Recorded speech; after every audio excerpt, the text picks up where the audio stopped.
I want to talk about some of the ways that we market, because one of the things that I learned, not as a real estate investor, but I learned wholesaling, is that if you're a good wholesaler, you're really an amazing marketer. You really do good with marketing because you have to be able to grow your pipeline. You have to be able to get the phones ringing if you want to be a good seller. You have to be able to walk through a ton of properties. It's simply a numbers game. And so we are literally, one of the ways that we find amazing deals is we cold call. We're cold calling by finding lists. So I don't know if many of you are familiar with the Information Act. Where if you are a citizen of the United States, there's information that is privy to you that if you go down to your county office, they have to release it to you. So for example, we're not just cold calling anyone. We're pulling lists of every absentee owner in the county of Summit. I'm pulling a list of everyone who has delinquent taxes. I'm pulling a list of everyone that has a code violation. Those are the main the top three lists that we look for, because it's what comes from that data, right? Studies show that someone who owns a home but doesn't live in it is more likely to want to sell it, right? They're probably a landlord, and we know landlording isn't the most amazing thing. Delinquent taxes, right? There's someone who on paper now is facing a hardship, and I'm calling this person to help bail them out, right? I am throwing a life raft in the water as they're drowning. They can't pay their taxes. Again, I've got a list right now of over 20,000 people in Summit County who are behind on their taxes. These people need to sell their homes. If not now, eventually, unless they get caught back up some way, somehow. And then also the code violation list. That is an amazing list. That is a list that, the county enforces people who have discrepancies or issues with their home, that they'll either put a sign on their house to say you can't rent this out, or they may condemn it. They will give them a notice of repairs, a bill of repairs.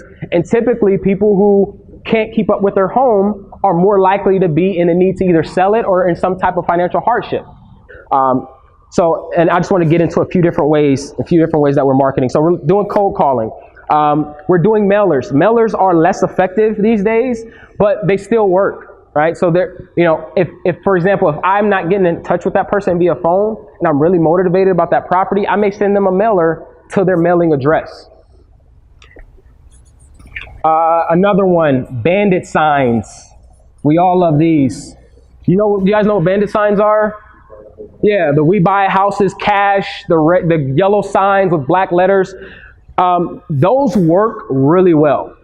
They actually work. Surprisingly, they work. And the crazy part about it is if someone is calling a weird yellow obscure sign on the side of the highway, you best believe they're motivated to sell their house, right? So if you've got a bandit sign out and people are calling, you've got ways to market and track where these calls are coming from, they're motivated. So I personally don't deal as much with bandit signs, just because I don't want to go out every night in the evening in the thief of the night and putting signs in and then speeding off.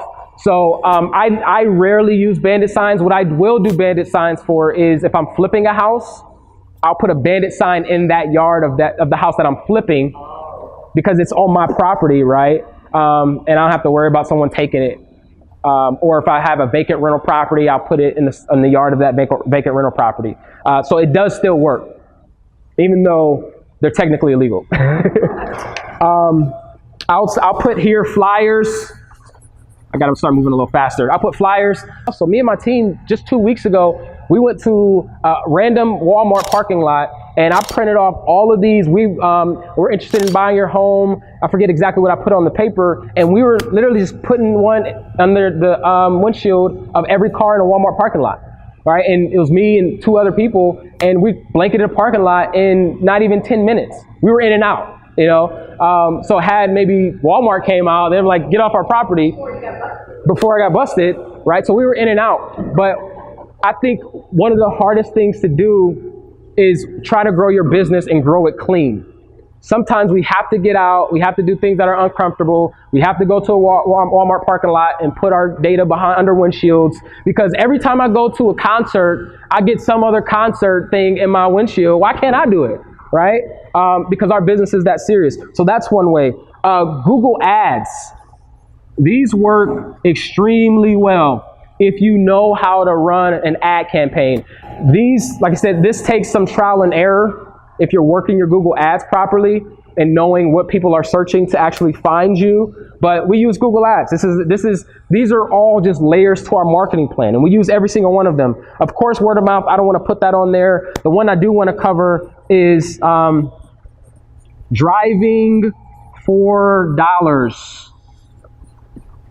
Driving for dollars. Again, a lot of this stuff I think it could help you and your business, even if you're not doing it for real estate investing, but if you're doing it just as an agent. What driving for dollars is I'm going through a neighborhood, I'm in a car, and all it takes is a full tank of gas, and I'll choose maybe 3 to 4 hours, and I will blanket certain neighborhoods that I know are extremely hot, right? And I find this data all through public lists. I have a list right now of of houses in Summit County that have sold for cash. And I can track a list of every zip code that has properties that has sold for cash, and I can aggregate that data and know, okay, I've got this zip code, and there was 75 houses that sold for cash in a 6-month period. Do you think that area is hot or what? That's a hot area. And what an assignment is I'm simply transferring my interest to that property or to that contract for a fee.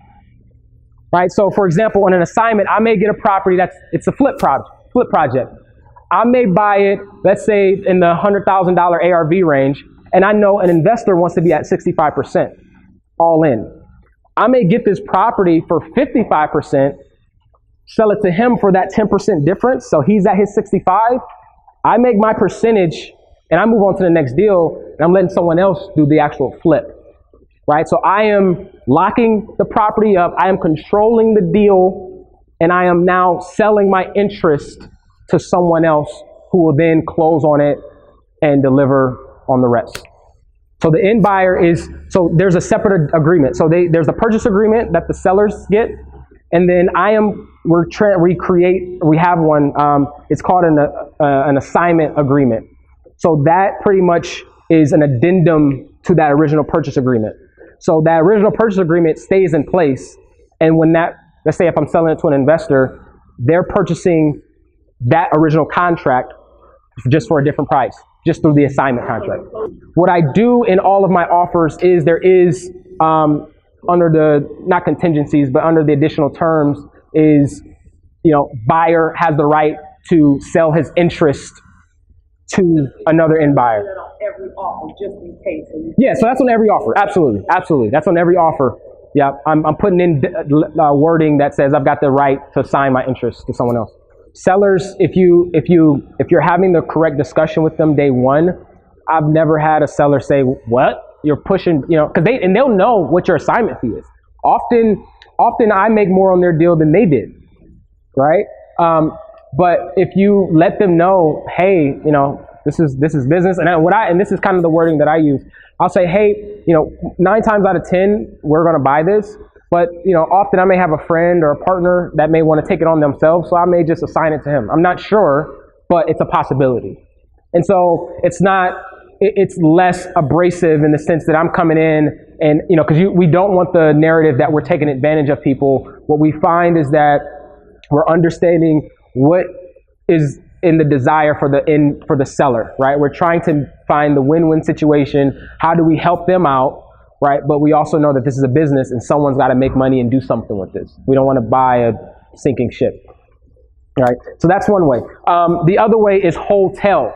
So like I said, because we get deals sometimes that are not necessarily in bad shape, we can it's really wholesale and retail together. So this can be a great opportunity for agents who may have investors that we don't always flip every deal. We may just close on it and stick a sign in the yard, clean it out, spend $500 to get it cleaned out, and make $15,000, $20,000 just by sticking a sign in the yard, right? And so I call this wholesale. You're doing very minimal. You might clean it up a bit. You might get like the cat pee smell out the house. You might just declutter it. And you stick a sign in the yard and you get it done, or you stick your sign in the yard and you get it done. Subject to is really an advanced investing strategy. This is where we purchase a house subject to the existing financing. So, for example, we will come in, and if there's an existing loan on the property, we will purchase the house subject to that existing financing, right? So it's as simple as, in some, for us in our subject to deals, you have to find, again, because it's the title work and insurance and things like that.